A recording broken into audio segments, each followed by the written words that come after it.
जाओ और पेट्रोलियम मंत्री से पूछो, मुझसे नहीं। गडकरी कह रहे हैं जाओ पेट्रोलियम मंत्री से पूछो, मुझसे नहीं। क्या गडकरी के खिलाफ उन्हीं की सरकार में कोई साजिश हो रही है? उन्हीं की सरकार में, यानी मोदी सरकार में।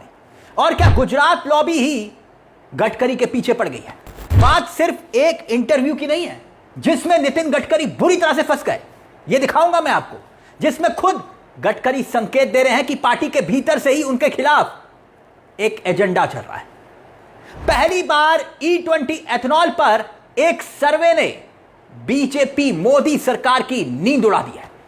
52% कट्टर खुद मोदी के समर्थक, एनडीए के वोटर मोदी सरकार के फैसले के खिलाफ चले गए। गडकरी के इंटरव्यू वाली ये पत्रकार को उन्होंने FIR की धमकी दे दी। गडकरी ने एक एक खबर को ध्यान से देखिएगा कि गडकरी सरकार में कौन उनको निशाने पर ले रहा है। ये इंटरव्यू हो सकता है कि आपने भी देखा। एबीपी पत्रकार मेघा प्रसाद, कमाल का इंटरव्यू है क्योंकि काउंटर सवाल पूछे गए गडकरी से। एथेनॉल के मुद्दे पर जनता की तरफ से जिम्मेदारी लेते हुए अपनी गाड़ी का हाल बताया खुद पत्रकार ने। तो नितिन गडकरी के पास बोलने के लिए कुछ था नहीं, क्योंकि तमाम इंटरव्यू में एक ही पेट डायलॉग होता है। तमाम मंत्रियों के मोदी जी ने सिखा रखा है कि भैया कोई कहे तो कह देना कि एक आदमी तो सामने लेकर आओ। अब एक आदमी खुद एंकर बन गई। एंकर ने कहा कि हां मैं चैलेंज स्वीकार करती हूं क्योंकि मेरी गाड़ी की एवरेज भी कम हुई है। वो आम आदमी की तरह बात कर रही थी कि भाई मेरी गाड़ी के साथ भी ऐसा हुआ है। मेघा प्रसाद की बात सुनकर नितिन गडकरी सकपका गए और बोले क्या? उसके बाद नितिन गडकरी ने मुंह खोला और जो बोला उसने बता दिया कि मोदी सरकार में सब कुछ ठीक नहीं चल रहा। ये जो सवाल आप मुझसे पूछ रही हो ना, नितिन गडकरी बोले, ये जो सवाल तुम मुझसे पूछ रही हो जाके पेट्रोलियम मंत्री से पूछो। सुनिए जरा। देश की जनता अभी सीरियसली कंफ्यूज है कि नितिन गडकरी जी के पास पेट्रोलियम का कारभार है कि इनके पास ट्रांसपोर्ट का डिपार्टमेंट है। एथेनॉल के ब्रांड एम्बेसडर बन के बैठे हुए। सेंट्रल एक्साइज भी कम किया है एथेनॉल ब्लेंडेड पेट्रोल पर। इसके बावजूद भी पेट्रोल के दाम कम क्यों नहीं हुए? ये सब सवाल आप पेट्रोलियम मिनिस्टर को पूछो। ये बढ़िया है। अभी आप देखो आप क्या करती है। हाँ। आप तबला रग्गा बजाती है। अरे क्या तबला बजाती हो? अभी मुझे पूछ रहे हैं कि तुम पेट्रोलियम मंत्री हो, ये भी तुम बोलो। सर जो प्योर पेट्रोल है XP 170 रुपीज पर लीटर, 170 रुपए प्रति लीटर। सर कौन भराएगा गाड़ी में, बताओ? ये पेट्रोलियम विषय के जितने प्रश्न है ना, अब वो पेट्रोलियम मंत्री से ही बात करें। बड़ी बात, इसी इंटरव्यू में नितिन गडकरी एक बात और कहते हैं। उसी लॉजिक पर अब जनता सिर पीट रही कि मंत्री जी ऐसा कैसे बोल सकते हो, और सवालों से ऐसा सकपकाए कि FIR दर्ज करने की धमकी तक दे डाली पत्रकार को। कैमरे पर सामने आए और कहा कि उन्हें बदनाम करने की साजिश हो रही है। इससे पहले कह चुके हैं वो कि उन्हें टारगेट किया जा रहा है। और ये वो जिक्र विपक्ष का नहीं कर रहे हैं नितिन गडकरी, विपक्ष का नहीं कर रहे। एथेनॉल के मामले पर उन पर निशाने सौन साध रहा है। हकीकत यह है कि एथेनॉल और तेल का जो मंत्रालय है वो नितिन गडकरी के पास है ही नहीं। यह मंत्रालय तो किसी और के पास है। वही जिक्र वो कह रहे हैं कि भाई मेरे पास मंत्रालय नहीं है, फैसला तो कोई और ले रहा है, डिसीजन तो किसी और का है, मुझे तो राजनीतिक साजिश का शिकार बनाया जा रहा है। और यह बात खुद नितिन गडकरी संकेत देते हुए कह रहे हैं कि तुम मुझसे सवाल कर रहे हो, जाके पेट्रोलियम मंत्री से करो। नितिन गडकरी के खिलाफ अगर साजिश हो रही है तो यह साजिश कौन कर रहा है? क्या इस पूरे खेल के भीतर रिमोट गुजरात लॉबी के हाथ में तो नहीं है? क्योंकि जिन लोगों ने हमले किए हैं नितिन गडकरी पर एथेनॉल को लेकर, क्या अब इस इंटरव्यू में उसकी सकपकाहट महसूस हो रही है कि भाई ये तो खुद मोदी के समर्थक हैं जो नितिन गडकरी पर सवाल उठा रहे हैं। बीजेपी IT सेल से जुड़े हुए कुछ चेहरे हैं जो नितिन गडकरी को निशाने पर ले रहे हैं। यानी कि नितिन गडकरी कह रहे हैं कि सवाल मुझसे पूछ रहे हो, जाके पेट्रोलियम मंत्री से पूछो। आखिरकार ये हो क्या रहा है? नितिन गडकरी ऐसी बात क्यों कह रहे हैं? चल क्या रहा है इस सरकार के भीतर, वो भी आपको बताएंगे। क्योंकि एक सर्वे जिसने पूरी तरह से सरकार की नींद उड़ा दी है। लेकिन यहां मंत्रालय किसके पास है वो बहुत महत्वपूर्ण है। मंत्रालय किसके पास है वो भी आपको बताएंगे। जरा सुनिए कैसे सक पकाए नितिन गडकरी। 1000 करोड़ की आप बना देते हैं हाईवे और आपने एकदम बेस्ट टेक्नोलॉजी, बेस्ट मटेरियल, पहली बारिश घंटा हो जाता है, फिर आप कहेंगे कि सवाल पूछो तो गलत है। ऐसे कैसे? मैं एंटी नेशनल थोड़ी हो जाऊंगी सवाल पूछूंगी तो। मैं आपको दिल्ली देहरादून पूछूंगी, सर उसमें गड्ढे हुए थे सर। आप सबको पेड कैंपेन बोलेंगे, आप कहेंगे सब पेड कैंपेन है, सब ऐसे लोग हैं। ऐसे नहीं, जनता के भी सवाल है ना सर, कभी तो मान लेना चाहिए। अगर कोई बात झूठ बोलने से डिफेमेशन केस होती है। हाँ, आपने जो पढ़ा इसके ऊपर मैं आपके ऊपर डिफेमेशन केस भी कर सकता हूं। यानी मंत्रालय है किसके पास? हरदीप पुरी के पास। जी हां, वही हरदीप पुरी। एप्स्टीन फाइल याद है? भूले तो नहीं आप? एप्स्टीन फाइल जबरदस्त तरीके से दुनिया की सबसे बदनाम फाइल में जब जिक्र आया तो बुरी तरह से फंसे थे हरदीप पुरी।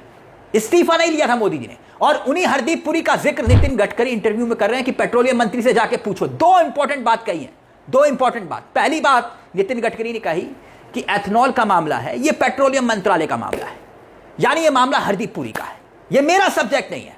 ठीक, नितिन गडकरी कह रहे हैं मेरे मंत्रालय से जुड़ा नहीं है, पॉइंट नंबर 1। दूसरी बात जो नितिन गडकरी कह रहे हैं कि एथनॉल का टेंडर होता है या ठेका होता है या पेट्रोल में कितना एथनॉल मिलाया जाएगा, कितना नहीं मिलाया जाएगा, यह मेरा सब्जेक्ट नहीं है। जहां तक प्रोसेसिंग की बात है, यह एथनॉल का, पेट्रोल का जो मामला है वो कैबिनेट का है, और कैबिनेट को लीड कौन करता है? वो लीड करते हैं मोदी। जी हां, मोदी खुद लीड करते हैं, यानी मोदी की मर्जी के बिना पत्ता नहीं हिलता। एबीपी न्यूज के साथ इंटरव्यू में मेघा प्रसाद ने सवाल किया, और अपनी गाड़ी के माइलेज को लेकर मेघा प्रसाद ने जो सवाल पूछा, उस सवाल से क्यों सक पका गए नितिन गडकरी, आप वो समझिए। क्योंकि मेघा प्रसाद ने कहा कि मेरी एक गाड़ी है जो इस्तेमाल करती हूं मैं, जो पेट्रोल की है, सिटी के अंदर 10 से 11 का एवरेज देती थी पहले, अब वो गाड़ी 7 का एवरेज दे रही है, और समझ में नहीं आ रहा कि गलती कहां है। ट्रैफिक भी वही है, रोड भी वही है। इस सवाल से गडकरी इस कदर गुस्से में आए कि ऐसा लॉजिक दे दिया कि मंत्री जी कहते हैं कि आपने एवरेज कैसे चेक किया, यानी कि नितिन गडकरी कह रहे हैं कि बताओ मुझे एवरेज कैसे चेक किया। और उसके बाद मेघा प्रसाद कहती हैं कि ड्राइवर ने एवरेज देखकर बताया। और गडकरी क्या जवाब देते हैं? गडकरी कहते हैं कि आप कोई भी बात करनी है तो पूरी जानकारी रखो। आपकी गाड़ी का इंश्योरेंस है, गाड़ी को कंपनी की गारंटी है। आप सुनिएगा गडकरी जो कह रहे हैं, उसमें कोई फर्क नहीं है एथनॉल डालने से। आपकी गाड़ी आप सर्विस स्टेशन में जो है ऑथराइज कंपनी के डीलर के पास भेज दो, वहां एक मशीन होती है। ठीक, यानी गडकरी कह रहे हैं कि वहां एक मशीन होती है, एवरेज चेक करके आपको बताएगी कि एवरेज कम है या ज्यादा है। उसके लिए एक मशीन होती है, वो मशीन किसी के घर में नहीं होती है। कौन कह रहा है? गडकरी। तो वहां होती है, उसको चेक कीजिएगा, वो भी माइलेज चेक करके आपको बताएगी कि भैया घर में तो कोई मशीन होती नहीं है, तो आपको कैसे पता चला? यानी गडकरी पूछ रहे हैं कि भैया आपको कैसे पता चला? पत्रकार ने जब सवाल पूछा, गाड़ी में एक मीटर होता है, या तो कंपनी कह दे कि भैया वो मीटर गलत है, या फिर नितिन गडकरी जो लॉजिक दे रहे हैं वो गलत है। अब आप बताइए, क्या नितिन गडकरी जो लॉजिक दे रहे हैं उस लॉजिक से आप इत्तेफाक रखते हैं? कहते हैं कि माइलेज सिर्फ आप डीलर के पास सर्विस स्टेशन पर जाकर चेक कर सकते हो, सिर्फ वहीं पर ही एक मशीन होती है। जहां यह लॉजिक दिया नितिन गडकरी ने, तो सबने अपना माथा पकड़ लिया, मोदी समर्थकों ने अपना माथा पकड़ लिया कि मंत्री जी आखिरकार कहना क्या चाह रहे हैं।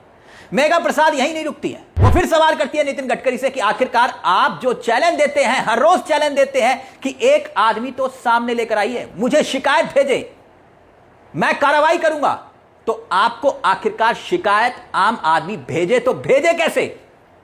बहुत वैलिड सवाल था कि भाई अगर आपकी गाड़ी खराब हो गई तो गडकरी साहब को संदेश कैसे भेजोगे? तो गडकरी साहब कहते हैं कि पहले डीलर के पास जाओ, उसके बाद गाड़ी चेक करवाओ, और उसके बाद जब पुख्ता सबूत हो तो वेबसाइट पर अपलोड कर देना। मेरे मंत्रालय की वेबसाइट है, उसके बाद फिर मैं एक्शन लूंगा। यानी वो कहते हैं कि काम धंधा छोड़कर वेबसाइट पर पहले शिकायत अपलोड करना, चेक होगा, डीलर के पास जाना, प्रोसेस होगा, और फिर उसके बाद मैं देखूंगा। यानी जनता को पूरी तरह से क्या बेवकूफ समझ रखा है। अब तक तो सिर्फ हवा में बात बोली जाती थी कि मुझे शिकायत भेज देना, ऐसे भेज देना, वैसे भेज देना। यह फॉर्मूला जनता की नजर में क्लियर नहीं था। वहीं इसी बीच जहां गडकरी सीधे तौर पर कह रहे हैं कि पेट्रोलियम मंत्रालय से जाके पूछो, मुझसे नहीं, एक सर्वे आता है। और उस सर्वे ने देखिए जो कट्टर मोदी के समर्थक है ना, अब वही मोदी के समर्थक मोदी सरकार से परेशान हो गए।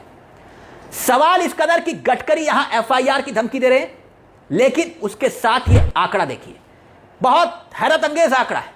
सी वोटर एक सर्वे करता है और इस सर्वे में जानते क्या है, सी वोटर ने जो सर्वे किया इसी एथनॉल के मामले को लेकर, और जनता से पूछा, आम जनता से पूछा कि आप बताइए कि देश के जो बाइक्स और गाड़ियां जो चलाते हैं आप, इसमें जो है जो पेट्रोल जो ये फैसला लिया गया इसको लेकर आप क्या सोचते हैं? एथनॉल को लेकर फैसला लिया गया, आप क्या सोचते हैं? मोदी सरकार का ये फैसला सही है या गलत है? और इस सर्वे में ये पता चला कि 52% जो एनडीए का अपना वोटर, यानी कि मोदी जी का कट्टर समर्थक, जिसने खुद मोदी के नाम पर वोट किया, वो कट्टर समर्थक E20 पेट्रोल से मुक्ति चाहता है। देख लीजिए, आपके सामने ये खबर है, सी वोटर का ये सर्वे है। एथनॉल वाले पेट्रोल को इस्तेमाल नहीं करना चाहता वो। 52% मोदी जी के समर्थक कह रहे हैं, मात्र 18% लोग कह रहे हैं कि हां ठीक है, मिलावटी पेट्रोल इस्तेमाल कर लेंगे, देशभक्ति का सबूत देना है तो हम तैयार हैं। और यहां पर 18%, ये कौन है मुझे आपको बताने की जरूरत नहीं है, आप समझ रहे होंगे 18% कौन है, समझ रहे हैं ना, मोदी चरणम गच्छामी। अब 52% जो जनता है, जो खुद मोदी जी के कट्टर समर्थक कही जाती थी, E20 पेट्रोल को लेकर नाराज है। वो कह रहे हैं कि नो नेवर, ये फैसला ठीक नहीं है। और इसी बीच नितिन गडकरी कह रहे हैं कि ये फैसला मैंने नहीं लिया, ये फैसला पेट्रोलियम मंत्रालय का है। बात बहुत बड़ी है। और इसी बीच एक और खबर आती है, जो विपक्ष है वो पूरी तरह से इस मुद्दे को लेकर नितिन गडकरी को घेर रहा है। नितिन गडकरी को इस कदर घेर रहा है कि पूर्व मुख्यमंत्री अरविंद केजरीवाल, आम आदमी पार्टी के चेहरे, बकायदा वो एक कैंपेन तैयार कर चुके हैं, कैंपेन चला रहे, सिग्नेचर कैंपेन, कि सरकार इस फैसले को तुरंत वापस ले। तो यह सवाल खड़ा हो रहा है कि नितिन गडकरी को निशाने पर कौन ले रहा है, किस लिए ले रहा है? और नितिन गडकरी अब खुलकर कह रहे हैं कि मुझसे नहीं, पेट्रोलियम मंत्री से जाकर पूछो। तो क्या नितिन गडकरी का विकेट गिराने की तैयारी हो रही है? इसके पीछे की वजह क्या हो सकती है? और यह दौर वो है जिस वक्त एक खबर चल रही है कि अमित शाह को किसी भी वक्त डिप्टी प्रधानमंत्री बनाया जा सकता है। यह खबरें चल रही है ना। राजनाथ सिंह को उपराष्ट्रपति नहीं, राष्ट्रपति बनाने की खबरें हैं। और सवाल यह कि अगर सीनियरिटी के लिहाज से देखें तो इस सरकार में सीनियर चेहरे कौन है? राजनाथ सिंह अगर राष्ट्रपति बन जाएंगे, अमित शाह अगर डिप्टी पीएम बन जाएंगे, तो सीनियरिटी के लिहाज से नितिन गडकरी तो संसदीय लिहाज से मोदी और अमित शाह दोनों से सीनियर है, अध्यक्ष रह चुके हैं। तो कहीं ऐसा तो नहीं है कि नितिन गडकरी की विकेट गिराने की तैयारी हो रही है? इस पूरे मामले को लेकर आपकी क्या राय है? अपनी राय कमेंट बॉक्स में जरूर दीजिएगा। मुझे तिलक चावला को दीजिए इजाजत। बेल आइकॉन दबा लीजिएगा। मंच आप ही का है, जहां हम सिर्फ खबर नहीं दिखाते, खबर के पीछे की खबर भी बताते हैं। नमस्कार, जय हिंद, जय भारत।